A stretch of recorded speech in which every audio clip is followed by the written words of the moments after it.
Hello, good afternoon. Welcome back to my channel. I'm just at the train station, waiting for my lovely fiance to arrive. We're gonna see each other this weekend. So I thought I would, record, day 9, of our reading through the Bible. We're going into Genesis chapter 9. Yay, the final thread in the story of the flood. God, it's been so good. Just really diving into this. And we're talking about the the final bit of the flood where the flood is done, and Noah is now sacrificing, animals to praise God and stuff, and also God's blessing as well, and the creation of the rainbow. Let's get started. So Genesis chapter 9. Then God blessed Noah and his sons and told them, "Be fruitful and multiply. Fill the earth, all the animals of the earth, all the birds of the sky, all the small animals that scurry along the ground, and all the fish in the sea will look on you with fear and terror. I have placed them in your power. I have given them to you for food, just as I have given you grain and vegetables. But you must never eat any meat that still has life blood in it. And I will require the blood of anyone who takes another person's life. If a wild animal kills a person, it must die. And anyone who murders a fellow human must die. If anyone takes a human life, that person's life will also be taken by human hands. For God made human beings in his own image. Now be fruitful and multiply and repopulate the earth." Then God told Noah and his sons, "I hereby confirm my covenant with you and your descendants, and with all the animals that were on the boat with you, the birds, the livestock, and all the wild animals, every living creature on earth. Yes, I am confirming my covenant with you. Never again will floodwaters kill all living creatures. Never again will flood destroy the earth." Then God said, "I am giving you a sign of my covenant with you and with all living creatures for all generations to come. I have placed my rainbow in the clouds. It is a sign of my covenant with you and with all the earth. When I send clouds over the earth, the rainbow will appear in the clouds, and I will remember my covenant with you and with all living creatures. Never again will the floodwaters destroy all life. When I see the rainbow in the clouds, I will remember the eternal covenant between God and every living creature on earth." Then God said to Noah, "Yes, this rainbow is the sign of the covenant I am confirming with all the creatures on earth." The sons of Noah who came out of the boat with their father were Shem, Ham, and Japheth. Ham is the father of Canaan. From these 3 sons of Noah came all the people who now populate the earth. After the flood, Noah began to cultivate the ground, and he planted a vineyard. One day he drank some wine he had made, and he became drunk and lay naked inside his tent. Ham, the father of Canaan, saw that his father was naked and went outside and told his brothers. Then Shem and Japheth took a robe, held it over their shoulders, and backed into the tent to cover their father. As they did this, they looked the other way so they would not see him naked. When Noah woke up from his stupor, he learned what Ham, his youngest son, had done. Then he cursed Canaan, the son of Ham. "May Canaan be cursed. May he be the lowest of servants to his relatives." Then Noah said, may the Lord, the God of Shem, be blessed. May Canaan be his servant. May God expand the territory of Japheth. May Japheth restore the prosperity of Shem, and may Canaan be his servant. Noah lived another 350 years after the great flood. He lived 950 years, and then he died. That was Genesis 9. I wanted to, and I said this in 1 or 2 previous videos, that I wanted to add my thoughts. Let me just check the time real quick. 2:43. Okay. I just wanted to add my thoughts very quickly on the concept of the rainbow. Because God intended the rainbow as a covenant to say that he'd never flood the earth again. And I know this is technically a different iteration of the rainbow. And this will ruffle some feathers. People will get mad at me. you might never want to watch me again. And that is fine. But what I will say is I am standing by this conviction 10 toes down. I'm standing by it. This is my personal conviction, is that I feel that the rainbow has been, the symbol of it has been perverted for sinful purposes. And I am, of course, talking about the rainbow flag that is popular with the LGBTQ plus whatever community. I am, of course, talking about that. It is technically a couple of colors off. It's about one or two colors off from being, the actual rainbow. But my point still stands, is that it is called the rainbow flag. It's called the rainbow flag. And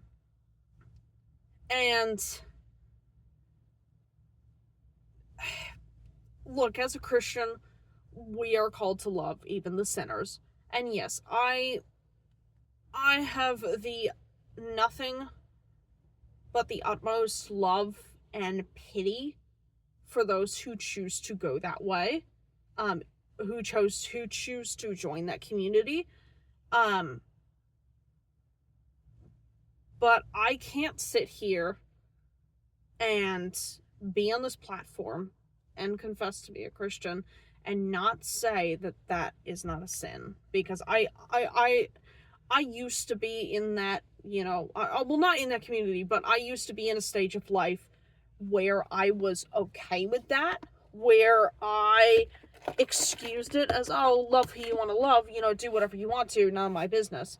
And yeah, it is none of my business, but also,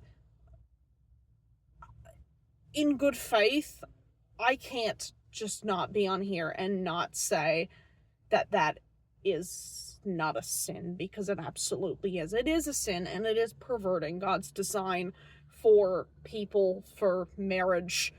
And this is part of the whole woke ideals that I was talking about yesterday. Was it? Yeah, I think it was yesterday or the day before, in my driving vlog about my thoughts on marriage. That's part of it. That's marriage has been infected by the destruction of the nuclear family, because we all of a sudden think that, gay couples can get married. That same sex, that same sex relationships are normal. And we used to be in a time where they were not okay. But it was also that same time where, you probably get killed if you were gay. And that's, in a lot of countries, that still happens. And I will say that I don't condone that. Violence is never the answer. I 1000% do not condone, people being killed just because of their, murdered just because of their sexual orientation or, their gender identity, aka how they feel in that, instance. But I don't think it should be widely accepted. But then again, this is where our culture has gone, that we are so far away from God, and we are so far away from the basics and the roots of the Bible, that we've gravely skirted, we've moved away from all of that. And I see even some Christians are actually quite accepting of, sin and stuff. And yeah, I will say that I used to be that way. I used to be okay with it and not really think of it as a sin, because I'm just like, oh, people, you do what you want, you do what you want to, I don't care. And in a sense, I don't care, because, actually, let me rephrase it. I care more than I used to. That yes, it is a sin. You are going a way that is antithetical to what God has designed for humans and for relationships and for marriage, you are going astray from that. Whether you want to admit it or not, whether you believe in God or not, you are still going astray from that design. And I have nothing but the utmost love for you.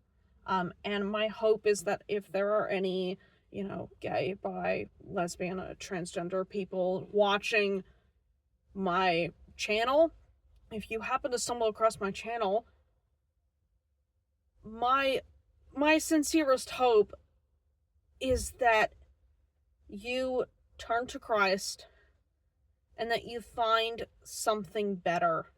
Because at the end of the day, these identities, these constructs that this community, that the LGBTQ community has built for themselves, at the end of the day, they're not going to matter. They're superficial. And they are rooted in emotions. They are rooted in feelings. They're not rooted in fact. And they're not rooted in scientific and biological fact as a matter of principle. They're just not. They are a lie. But yes, my sincerest hope is that you find a way to turn to Christ and let him do a good work in you to heal you from whatever's going on inside your mind that you feel you need to be some certain identity.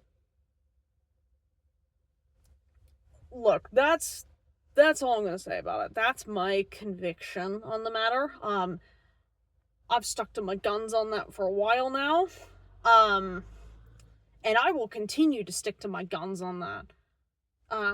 Because that is so important and something that I feel our society desperately needs Jesus. Honestly, we all do, because we're all sinners. We've all fallen short of the glory of God.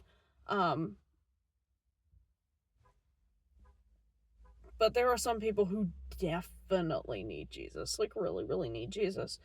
And I feel it's definitely the people in the LGBTQ community who need him the most. And,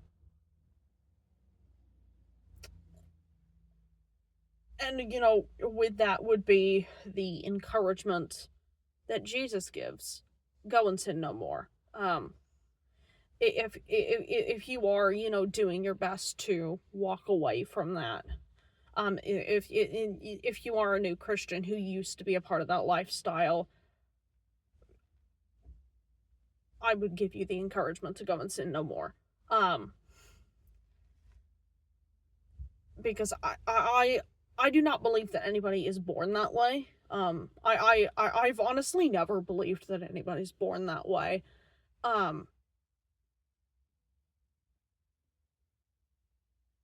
But yeah, like it's such a complex topic though, because there's such a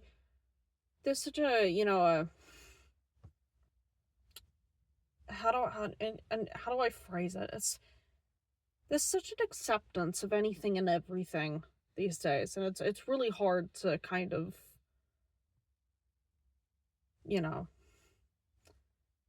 for some people it's hard to tell the truth apart from the lies. But yeah, I again, my utmost love and care towards people who are a part of that community. I hope that you pick up a Bible. I hope that you find Jesus. I hope that you get plugged into a good church. And yeah, I hope most of all that you will find a space to turn away from that which is of the world, because that's what that is. That is of the world. And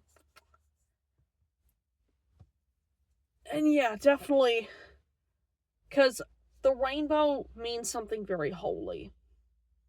But what our society has turned it into is not okay. And we need Jesus more now than ever. I've started to firmly believe over the years that we are in the last days. We are indeed in the last days.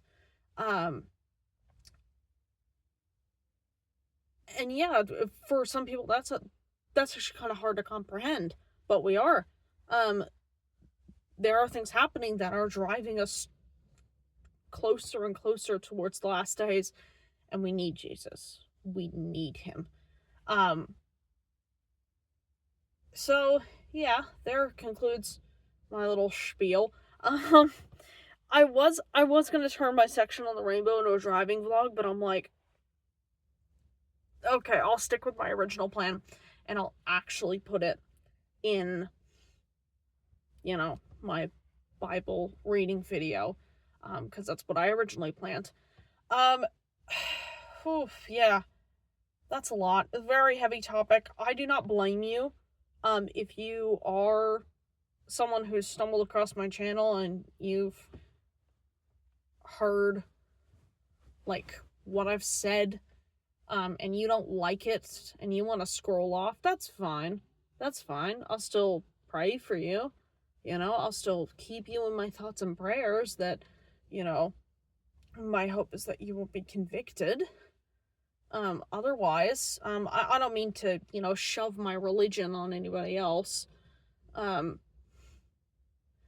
just meaning to, express my love for Christ, on this platform. And I do believe that God has given me such a platform that I can, spread that love and, educate of my convictions as best as I can. So yeah, if what I've said is completely inflammatory and you hate it and you want to scroll off, fine by me. Fine by me. But yeah, if you want to stick around for more, then that's great too. And yeah, all I've really wanted when starting to share about the Bible and reading the Bible on this channel is that to bring people to Christ. And nothing more than that. Would make me happier is if I can bring people to him. And for everyone to experience as much of the glory and the grace and the goodness of God as I have, over my years of walking with him. Yeah.